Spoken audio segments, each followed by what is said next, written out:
우리가 하나님의 뜻을 더 명확하게 알기를 원합니다. 감사드리며 예수님의 이름으로 기도합니다. 아멘.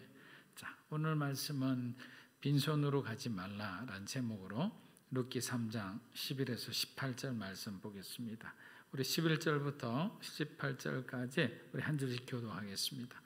내 따로 두려워 말라. 내가 내 말대로 내게 다 행하리라. 내가 현숙한 여자인 줄 나의 성읍 백성이 다 아느니라. 참으로 나는 내 물을 짜나 물을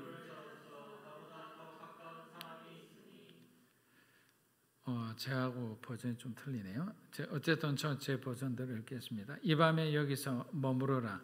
아침에 그가 기업 물을 자의 책임을 내게 이행하려 하면 좋으니 그가 그 기업 물을 자의 책임을 행할 것이니라. 만일 그가 기업 물을 자의 책임을 내게 이행코자 아니하면 여호와의 사심으로 맹세하노니 내가 기업 물을 자의 책임을 내게 행하리라. 아침까지 누울지니라. 룻이 그 발치에 누웠다가 사람이 피차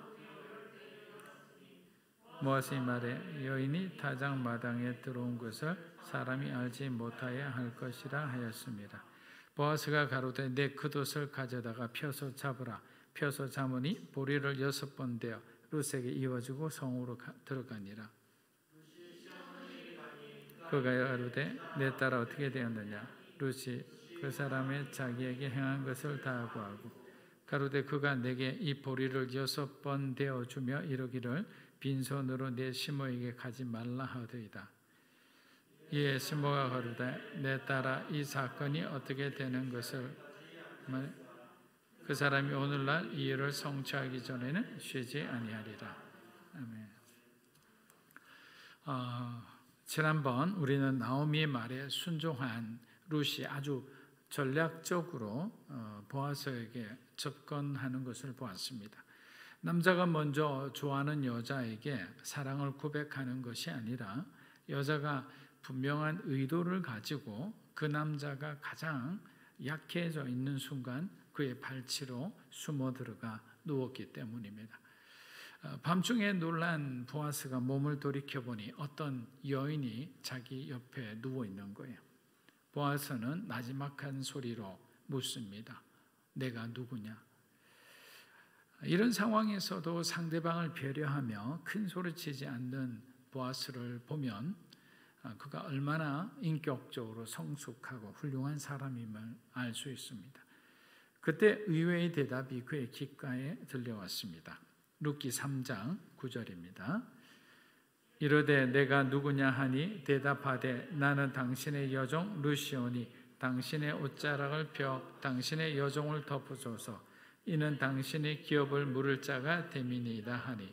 자, 보아스는 자기 옆에 누운 여인이 룻이라는 사실과 룻이 자신이 엘리멜렉의 그 기업 물을 자임을 확인해 주자 아마 속으로는 아주 굉장히 놀랐을 겁니다. 어쩌면 순리대로 자신이 먼저 나서서 나오미 가정의 이 한을 풀어주었어야 하나라는 그런 자책도 느꼈을 겁니다. 그러나 보아스에게는 그렇게 하지 못한 분명한 이유가 있었습니다. 룻기 3장 우리 12절입니다. 참으로 나는 기업을 물을 자이나 기업 물을 자로서 나보다 더 가까운 사람이 있으니. 자, 룻이 살던 구약 시대에는 고엘 제도라는 아주 중요한 제도가 있었습니다. 하나님께서 굉장히 어렵게 된 소위 말하면 과부와 고아와 그 나그네를 위한 법 중에 하나입니다. 고엘은 히브리어로 무르다, 되찾다, 그리고 구속하다라는 의미를 가진 히브리어 가엘이라는 단어에서 유래했습니다. 그 뜻은 가까운 친족, 기업 물을 자, 그리고 복수해 줄 자를 의미합니다. 가까운 친족 중에서 결혼을 했는데 남편이 죽었을 때는 그 남편의 동생이 자기와 결혼을 해서 자식을 낳아줘야만 형에게 속한 상속되어진 그 땅을 분배받을 수 있는 거죠. 그리고 만약에 형이 누군가에게 팔았으면 그 동생이 그 형의 땅을 사줘야 되는 거예요. 그게 이제 고엘제도입니다. 만약에 누군가의 여러분들이 고엘이 된다면 그 사람이 치루어야 할 대가가 다 지불해 줘야 되니까 얼마나 우리에게 많은 어떤 희생이 따릅니까? 그래서 쉽게 기업 물을 자가 되기를 원하지 않았습니다. 예를 들어 어떤 친족이 가난하여서 자신의 땅을 다 팔았다고 생각해 보세요. 그러면 그 땅을 고엘이 물어주고 그냥 있는 그대로 다 이렇게 찾아줘야 되는 거예요. 그리고 예를 들면 그 땅이 아주 금사라기 땅인데 다른 사람이 그 땅을 사서 가지고 있어요. 근데 고엘이라고 주장하는 사람이 와서 그 땅을 팔으라면 무조건 팔게 돼 있어요. 팔지 못할 수가 없어요. 그건 왜냐하면 구약에서 하나님이 정한 법이기 때문에. 그리고 빚 때문에 종으로 팔려갔을 경우에는 그 몸값을 대신 지불하고 그를 자유케 해줘야 됐습니다. 그래서 우리는 고엘을 리디모라 부릅니다. 다른 말로 하면 구속자라고 하는 거죠. 사랑하는 여러분, 리디모라고 하니까 누가 생각이 나십니까? 예수님이시죠. 예수님이 바로 저와 여러분의 리디머, 구속자가 되시는 거예요. 예수님은 우리를 구속하시기 위해 필요한 모든 것을 다 하셨어요. 하나님의 모습이 죄인된 인간의 모습으로까지 낮추어지셨고 우리들의 모든 질고와 고통을 선수 다 짊어지셨어요. 우리 이사야서 53장 우리 3절에서 4절 한번 읽어보겠습니다. 그는 멸시를 받아 사람들에게 버림받았으며 강구를 많이 겪었으며 질고를 아는 자라. 마치 사람들이 그에게서 얼굴을 가리는 것 같이 멸시를 당하였고 우리도 그를 귀히 여기지 아니하였도다. 그는 실로 우리의 질고를 지고 우리의 슬픔을 당하였거늘 우리는 생각하기를 그는 징벌을 받아 하나님께 맞으며 고난을 당한다 하였노라. 예수님은 배신당하시고 체포당하시고 거짓 재판을 받으셨고 잘못된 유죄 판결을 받으셨으며 심한 책직질에 그리고 가시관을 쓰셨습니다. 그들은 우리의 리디머를 데려다가 침을 뱉고 벌거벗은 몸으로 몸이 되게 하여 수치를 당하게 하였고 온갖 조롱을 다했습니다. 그리스도께서는 참으로 견디기 힘든 그 고통과 굴욕을 다 감내하신 거예요. 이유는 뭡니까? 우리의 리디머가 되기 위해서, 우리를 구속하기 위해서, 우리의 죄에 대한 그 값을 지불하기 위해서 예수님은 자원해서 스스로 그 모든 고난과 고통을 받아들이신 거죠. 만약에 예수님께서 우리의 리디머를 포기하시면 이 마귀는 더 이상 예수님을 괴롭히지 않을 겁니다. 그러나 예수님은 스스로 기업 물을 자의 의무를 끝까지 마지막까지 십자가에 죽으시기까지 다 하신 거죠. 자신의 생명조차 아낌없이 우리를 위해 다 주셨어요. 사랑하는 여러분, 그래서 진정한 리디머란 자신에게 많은 손해가 있고 어려움이 닥칠 수도 있지만 고난당한 자를 사랑하고 긍휼히 여기는 마음 하나로 자기에게 주어진 그 역할을 다하는 거예요. 어쩌면 우리가 그리스도인들은 아직 예수 믿지 않는 사람들을 위한 어떤 구속자의 역할을 해야 될지도 모릅니다. 우리는 그것을 전도라고 하죠. 전도하는 이유는 뭡니까?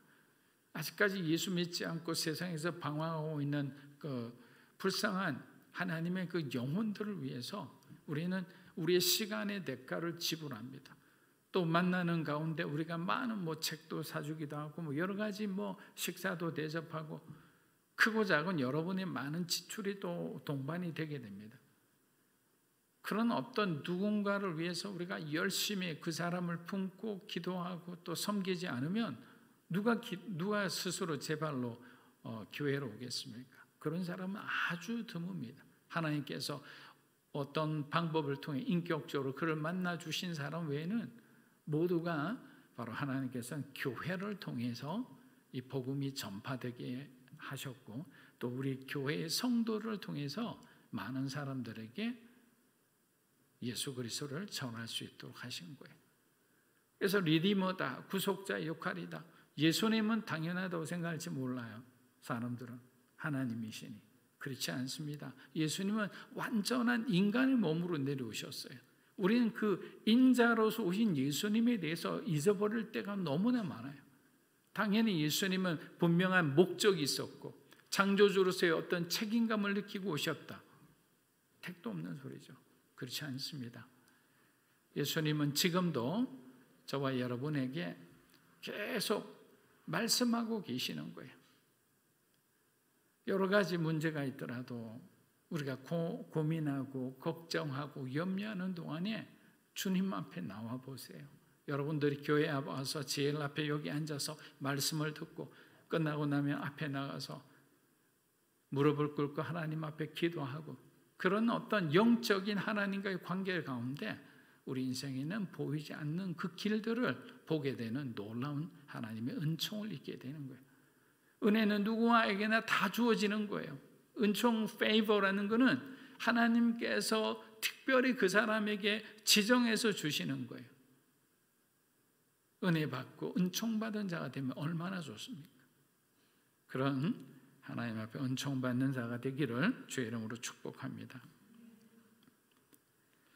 근데 만약에 기업 모를 자인데 자신의 의무를 다하지 않으면 어떻게 되느냐? 4장에 나오는 그는 공동체 리더가 보는 앞에서 큰 수치를 당하게 됩니다. 룻기의 핵심은 뭐냐? 보아스가 과연 이 어려운 고엘제도를 수행할 것인가, 수행하지 않을 것인가에 있는 거예요. 왜냐하면 당시에 이 고엘제도는 뜻은 좋으나 너무나 많은 희생이 따랐기 때문에 사람들이 이 고엘제도가 있음에도 불구하고 한번 수치당하는 것으로 끝나자 해서 사실 잘 지켜지지 않은 제도 중에 하나였습니다. 그만큼 인간의 마음이 부패인 거죠. 누구를 위해서 어떤 공간을 내준다? 절대 아니에요. 교회 내도 마찬가지입니다. 여러분들이 정말 새로운 사람들을 위해서 만약에 어떤 공간을 내주겠다고 마음을 먹으면 그만큼 여러분들이 노력을 해야 되잖아요. 먼저 다가가서 집사님 오셨어요. 오늘 어떠셨어요? 이렇게 계속 챙겨야 되거든요. 근데 요즘 세상 특히 코로나가 이 팬데믹이 있는 상태에서는 너무나 냉정해진 거예요. 모든 사람이 말이 없어지고 저는 굉장히 오히려 이러한 모습들이 영적 위기라고 생각을 합니다. 나오미는 자신이 이미 늙었기에 아이를 생산한다 해도 그 아이가 자랄 때까지 룻이 기다린다는 것은 현실적으로 불가능이라 하는 일이라 생각했기에 그녀가 베들레헴에 도착하자마자 엘리멜렉의 가문을 이어줄 그 기업 물을 자를 찾고 있었던 것입니다. 그런데 어느 날 룻이 타작마당에서 두 사람이 일주일 정도 먹을 수 있는 그 만큼의 큰 이 보리를 주워오자 심상치 않게 여기고 그 타작마당에 주인의 이름이 뭐냐라고 물은 거예요.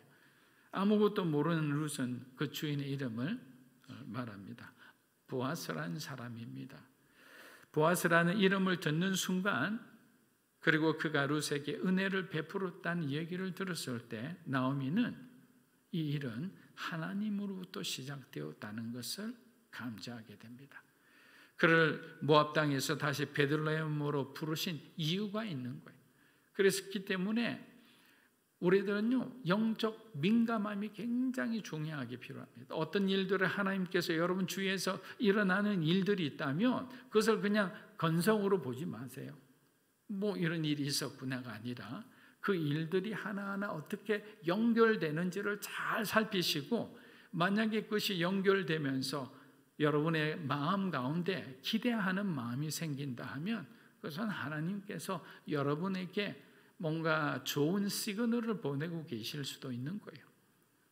사랑하는 여러분, 하나님께서는 지금도 저와 여러분을 위해 일하고 계십니다. 인간의 세상은 여러 가지 기준을 내세워 차별하지만 하나님은 인간 세상에서 버려진 사람이라 할지라도 그들이 그리스도를 믿는 형제라면 똑같이 사랑합니다. 그들이 어떠한 모습을 입었든지 마찬가지예요. 예수님께서 그런 모습을 먼저 실천해 주셨어요. 예수님은 정말 세리 같은 사람들 그리고 문둥병 그 나병 환자들과 함께 그렇게 지내셨어요. 예수님이 주로 자주 들렀던 그 베다니의 나사로의 집도 그렇게 부유한 집이 아니에요. 또 베다니 자체가 문둥병자가 많이 사는 곳이에요. 지금으로 맡으면 집값이 높을까요? 고학력의 사람이 그곳에 살까요? 살지 않죠. 그런 서민 중에 서민, 뭔가 마음에 아픔이 있고 상실이 있는 그런 사람들에게 예수님은 다가간 거예요. 이 고엘이라는 것은 바로 그러한 약자를 구원하기 위한 하나님의 어떤 배려이죠. 그런데 그 약자를 배려하기 위해서, 구원하기 위해서 배려를 하셨는데 인간의 죄는 불순종하는 거예요. 끝까지 버티는 거예요. 그냥 한번 수치 당하고 말지. 근데 내가 어떻게 이 돈을 벌었는데, 그런 생각을 하니까 하나님의 말씀에 순종하지 않은 거죠. 룻기 3장 우리 11에서 12절입니다. 그리고 이제 내 딸아 두려워하지 말라. 내가 내 말대로 내게 다 행하리라. 내가 현숙한 여자인 줄을 나의 성읍 백성이 다 아느니라. 참으로 나는 기업을 물을 자이나 기업 물을 자로서 나보다 더 가까운 사람이 있으니. 보아스는 정말 따뜻하고 사려 깊은 정말 100점짜리 그런 어떤 신랑인 것 같습니다. 보아스는 가문을 세우기 위해서 젊은 여인으로서 어떤 조건을 보지 않고 헌신하는 모습을 헤세드라 표현했습니다. 룻이 나오미의 말에 순종하여 나이 많은 자신과 결혼하고자 하는 것을 그는 헤세드다, 긍휼과 사랑과 은혜라고 표현한 거예요. 자기에게 너가 은혜를 베풀었다고 하는 거예요. 보아스가 룻을 품는 것을 오히려 우리는 헤세드라 생각해야 되는데, 보아스는 그렇게 생각하지 않고요, 젊고 현숙한 여인이 자신의 아내로 들어오는 것을 하나님이 주신, 그리고 당신이 그런 결정을 했으니까 당신이 나에게 헤세드를 주는 거다, 이렇게 생각해요. 얼마나 겸손합니까? 우리도 마찬가지잖아요. 인간관계 안에서 항상 여러분 부부관계는 마찬가지예요. 내가 먼저 베푼다고 생각하면 내가 먼저 그 아내에게, 남편에게 헤세드를 한번 베풀어 보세요. 여러분이 자녀들에게 먼저 헤세드를 베풀어 보세요. 먼저 베풀게 되면 그 헤세드는 결국에는 어떻게든 열매를 맺을 수밖에 없어요. 왜? 그것은 하나님의 사랑이기 때문이에요. 인간의 어떤 의지로 한 게 아니에요. 하나님께서 우리의 마음을 움직여 주신 거예요. 그러니까 지금 사랑할 수 없는 사람에게 우리가 헤세드를 베풀 수 있게 된 거예요.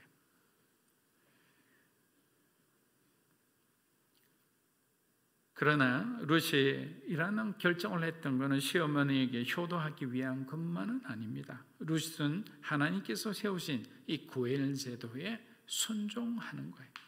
그렇게 보아서는 이런 룻의 신앙의 자세를 아주 무겁게 받아들였을 겁니다. 그런데 안타깝게도 보아스가 가장 우선순위에 기업 물을 자가 아니었던 것입니다. 순조롭게 잘 진행되던 하나님의 일이 난관에 부딪히게 됩니다. 여러분, 만약에 첫 번째 기업 물을 자가 현숙한 여인이 룻을 자신의 아내로 받아들이겠다면 보아스의 결혼은 그냥 물거품이 되는 거예요. 그 사람이 어떤 사람인지 몰라도 지금은 우리가 영화를 본다면 이 장면은 굉장히 클라이막스죠. 극도의 긴장감이 일어나는 겁니다. 내일 어떻게 될까? 룻기 3장 13절입니다. 이 밤에 여기서 머무르라. 아침에 그가 기업 물을 자의 책임을 내게 이행하려 하면 좋으니 그가 기업 물을 자의 책임을 행할 것이니라. 만일 그가 기업 물을 자의 책임을 내게 이행하기를 기뻐하지 아니하면 여호와께서 살아계심을 두고 맹세하노니 내가 기업 물을 자의 책임을 내게 이행하리라. 아침까지 누워 있을지니라 하는지라. 여러분 보세요. 보아스는 자기가 벌써 기업 물을 자가 되기를 원하고 있어요. 그러나 앞순서가 있는데 그 사람이 만약에 너를 아내로 한다면 너는 그 사람에게 아내로 가야 한다. 마치 담담하게 이야기하는 것처럼 보입니다. 그리고 보아스는 먼저 돌아갈 룻의 안전을 염려합니다. 아침까지 누워 있으라. 당시 여인에게 한밤은 위험을 상징합니다. 그렇다고 너무 늦게까지 이곳에 누워 있다가 아침에 일찍 일어난 일꾼들의 눈에 띄기를 하면 룻은 행실이 좋지 못한 여자라고 베들레헴에 나쁜 소문이 돌 수밖에 없습니다. 보아스는 현숙한 여인이라는 그 룻의 평판을 어떻게든 지켜주고 싶었던 거예요. 그렇기 때문에 지금은 나가지 말고 내가 말하는 그때 일어나서 집으로 돌아가라 라고 말하는 겁니다. 일단 두 사람의 마음이 일치가 되었습니다. 보아스도 현숙한 여인인 이 룻의 선택을 받아들였습니다. 그러나 아름다운 결말이 되기 위해서는 또 다른 난관이 그들을 기다리고 있었습니다. 사랑하는 여러분, 성공한 사람은 고난과 역경이 없는 사람이 아니라 그 고난을 잘 관리한 사람이라고 말합니다. 누구에게나 찾아오는 고난을 어떻게 바라보느냐에 따라서 지혜가 생기는 거예요. 그 문제를 풀어낼 수 있는 그 길을 찾게 되는 거예요. 다윗은 이스라엘의 블레셋 장군 골리앗에게 온갖 수모를 당하는 것을 보았습니다. 지금 사울을 비롯해 모든 이스라엘의 리더십들이 이 전쟁을 이스라엘과 블레셋의 싸움으로 보고 있었어요. 그러니까 해결점이 나타나지 않는 거예요. 그러니까 길이 보이지 않는 거예요. 골리앗을 이길 만한 장수가 이스라엘에는 없었기 때문이에요. 고난과 역경을 잘 관리한다라는 것은 여러분 자신에게 닥친 이 문제를 정확히 이해한다는 게 중요해요. 이 문제가 어디에서 왔느냐, 또 이 문제는 어떻게 해서 시작되었는가, 그걸 여러분들이 잘 한번 관찰하다 보면 하나님의 지혜가 임할 거예요. 여러분 보세요. 처음에 다윗은 사울이 주는 그 갑옷을 입고 전쟁터로 나가려고 했습니다. 그러나 사울의 갑옷은 무엇을 상징하느냐면 이스라엘과 블레셋과의 전쟁이란 이 관점을 상징하는 거예요. 하나님은 이곳에 없어요. 만약에 그들이 하나님의 전쟁이라 생각했으면 하나님께서 그들에게 그 골리앗을 이길 수 있는 그 방도를 가르쳐 주셨을 거예요. 그런데 그들은 사울과 골리앗의 전쟁, 이스라엘과 블레셋의 전쟁으로 하나님을 배제하니까 그곳에 길이 있을 수가 있나요? 없잖아요. 여러분들도 마찬가지입니다. 사회생활하다 보면 갈등할 수 있고요. 여러 가지 어려움이 있을 수 있어요. 또 여러분 자신이 어떤 한계에 부딪힐 수도 있어요. 그때 우리가 그 문제, 그 난관은 어떤 관점에서 바라보느냐에 따라서 우리는 그 문제를 풀 수 있는지 아니면 그 문제 때문에 계속 가슴앓이하고 하면서 살아갈 수도 있는 거예요. 그렇게 하나님의 관점에서 이 전쟁을 바라보고자 싸우고자 하는 다윗은 그동안 그가 목동 시절 하나님께서 그를 맹수로부터 구원하시기 위해 갈고 닦게 한 그 물맷돌 이 5개를 들고 골리앗을 향해 달려갑니다. 그리고 한 번에 이스라엘에게 닥친 역경을 쓰러뜨리는 거예요. 골리앗은 이스라엘에 닥친 그 난관이요, 역경이요, 어려움이었거든요. 그런데 그 작은 소년인 다윗이 창과 무기를 들고 간 것도 아니고 만군의 여호와 이름으로 나간 거죠. 하나님의 이름 안에 능력이 있고 하나님의 이름 안에 생명이 있음을 다윗이 보여준 거예요. 그렇기 때문에 어려움이 있을 때는 여러분은 이 세상에서 가장 강력한 능력의 이름인 예수 그리스도의 이름으로 내가 명하노니, 예수 그리스도의 이름으로 하나님 간구합니다. 그렇게 하나님의 이름을 통해 여러분 능력을 받는 그런 믿음의 사람이 되기를 주의 이름으로 축복합니다. 보아스는 자신보다 우선순위 있는 기업 물을 자가 누구인지, 그가 어떤 사람인지 이미 잘 알고 있었습니다. 그리고 나오미 역시 기업 물을 자의 1번이 보아스가 아니라 다른 친족인 것도 알고 있었습니다. 그러나 그 사람은 그 리디머의 역할을 하기에 부족하다고 생각해서 나오미는 룻을 후손인 보아스에게 보냈던 겁니다. 얼마나 지혜로운 여자입니까? 사랑하는 여러분, 너무 쉬운 길을 가려 하지 마십시오. 올바른 길로 걸어가는 것이 다소 늦어지더라도 그 길이 가장 복된 길이고 안전한 길이고 평화로운 길입니다. 룻기 3장 15절에서 17절입니다. 보아스가 이르되 내 겉옷을 가져다가 그것을 펴서 잡으라며 그것을 펴서 잡으니 보리를 6번 대어 룻에게 씌워주고 성읍으로 들어가니라. 룻이 시어머니에게 가니 그가 이르되 내 딸아 어떻게 되었느냐 하니 룻이 그 사람이 자기에게 행한 것을 다 알리고 이르되 그가 내게 이 보리를 6번 되어주며 빈손으로 네 시어머니에게 가지 말라 하되니라 하니라. 여기서 겉옷은 이제 여성들에게는 이렇게 숄 같은 것 뭐 이런 것일 수도 있습니다. 보아스는 보리를 6번 되어서 룻에게 이어줍니다. 양이 굉장히 많죠. 이 들고 갈 수 있는 양이 아니에요. 그래서 머리에 우리 옛날 우리 어머님들이 했던 그 방법으로 머리에 이고 갑니다. 이는 룻이 머리에 지고 갈 만큼 많은 양이었다는 거죠. 룻의 리디머의 구속자는 그녀가 요구할 수 있는 그 양보다 훨씬 많은 양을 그녀에게 주었어요. 그러니까 감동이죠. 여러분들도 그렇잖아요. 생각했던 것 이상으로 더 많은 어떤 여러분에게 호의를 베풀게 되면 그 호의가 기억이 나는 거예요. 아, 이 사람이 정말 10,000원어치의 어떤 축복을 내게 주리라 예상을 했는데 그 사람이 나에게 어느 날 10만 원치의 축복을 준 거예요. 그 10만 원치의 축복을 받으니까 너무나 당황스럽고 또 한편으로는 너무나 고마운 거예요. 그리고 평생 잘 잊혀지지도 않아요. 생각하지 못한 어마어마한 축복이었기 때문에. 그렇기 때문에 여러분들이 살다가 어떤 사람이 힘들거나 괴로워할 때는 여러분들 기도하고 응답을 딱 받으시면 그냥 여러분이 할 수 있는 만큼만 하는 것이 아니라 하나님이 여러분에게 주시는 그 마음만큼 섬겨보세요. 그것이 다 결국에는 하나님이 되돌아오게 해요. 우리 인간은 계산기를 두리면 손해라고 마이너스라고 나오지만 하나님 안에서는 그게 그냥 플러스도 아니고 그 위에 제곱으로 올라가는 거죠. 어마어마한 축복이 되는 거예요. 내가 원하는 만큼 주는 것이 아니고 하나님께서 내게 주시는 감동만큼 행하는 것이 그리스도인이에요.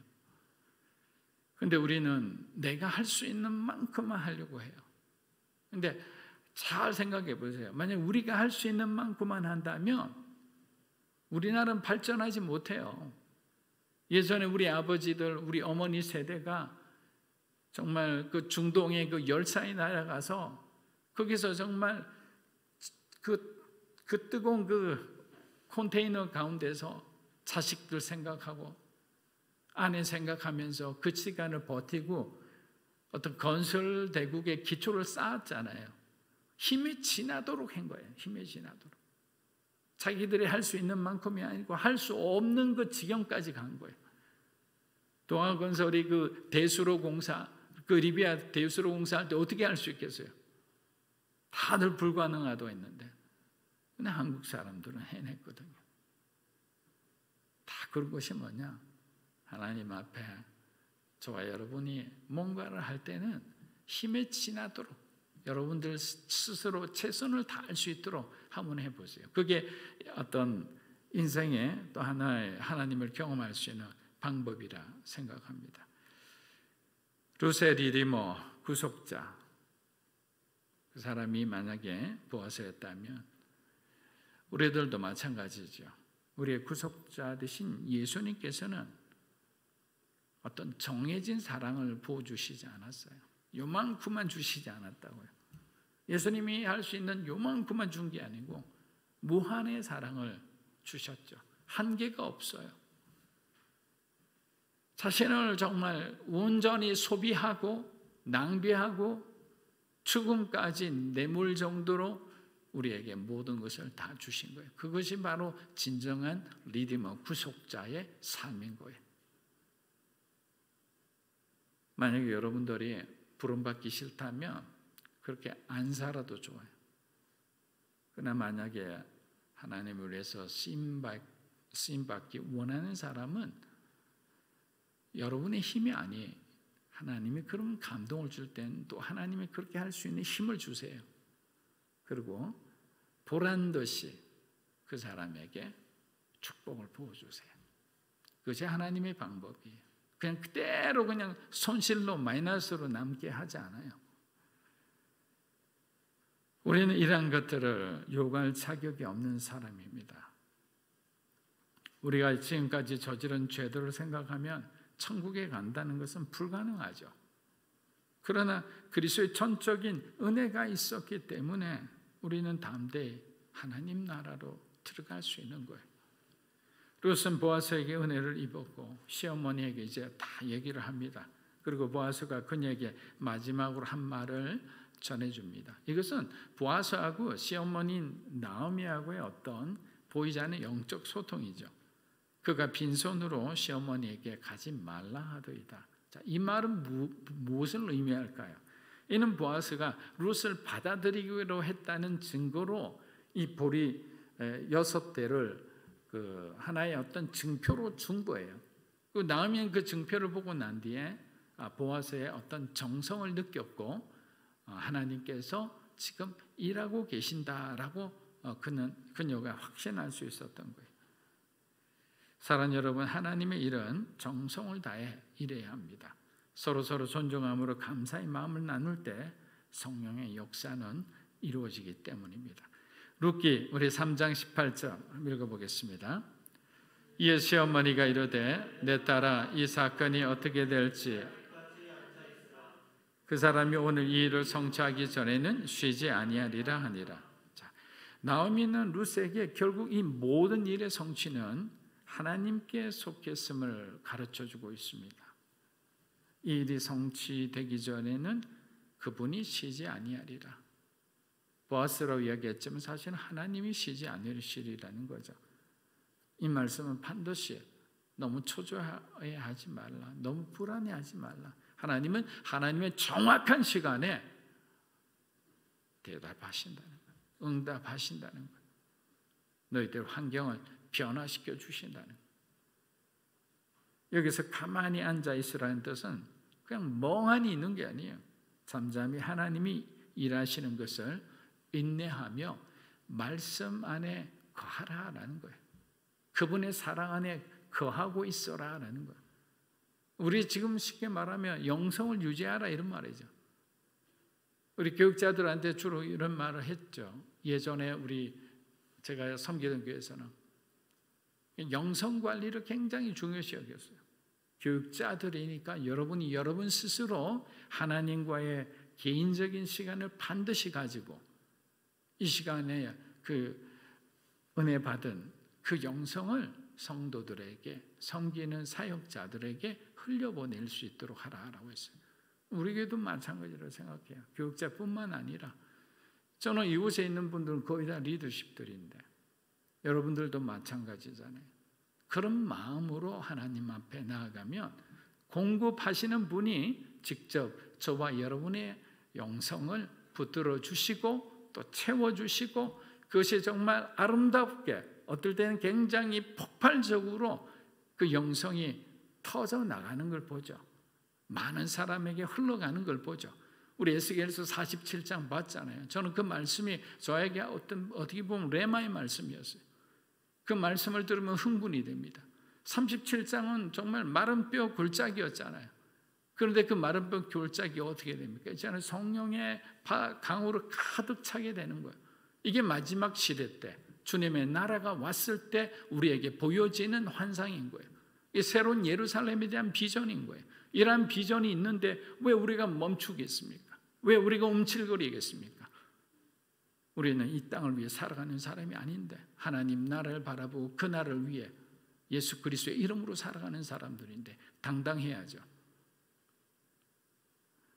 나미는 이 모든 일이 하나님께 속했다는 걸 알았지만 룻은 아직까지 그 기까지는 되지 않았죠. 그래서 말해줍니다. 기다려라. 근데 우리나라는 좀 빨리빨리가 심하잖아요. 빨리빨리 기도하고 빨리빨리 응답받아야 돼요.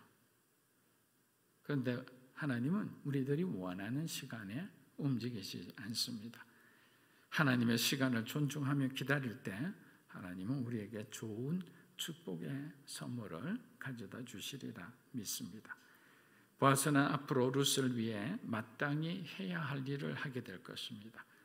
그리스도인 저와 여러분들도 그리스도인으로서 주님의 명령에 따라 마땅히 해야 할 일을 해야 합니다. 신실하신 하나님을 의지하며 오늘도 우리에게 주어진 의무를 기쁨과 감사함으로 순종하는 여러분이 되시기를 주님의 이름으로 축복합니다.